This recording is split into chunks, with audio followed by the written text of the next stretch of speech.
আসসালামু আলাইকুম আমার প্রিয় কলিজার নোয়াখালীর ভাই বেড়াদার সকলে, আপনারা কি অবস্থা? সবাই ভালো আছেন? বাইরে আমি সৌদি আরব থেকে বলতেছি। আমরা সবাই একমত হই, সবাই আমাদের জোর দাবি নোয়াখালী বিভাগ না হলে যত বা নোয়াখালীর প্রবাসী ভাই ও বোনেরা আছেন সবাই রেমিটেন্স লকডাউন মারি দিবেন, ঠিক আছে? আমাদের একটাই দাবি, আমরা কুমিল্লার লগে নাই, আমরা নোয়াখালী বিভাগ চাই, নোয়াখালী বিভাগ চাই।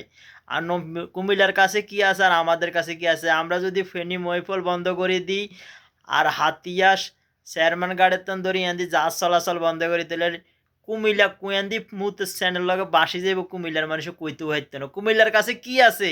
খালি বিশ্ব রোড কদ্দুর আছে, আর কি আছে? আর আমাদের কাছে বাংলাদেশের অর্থনীতির পুরা চাক্কা হলো আমাদের হাতে, ঠিক আছে?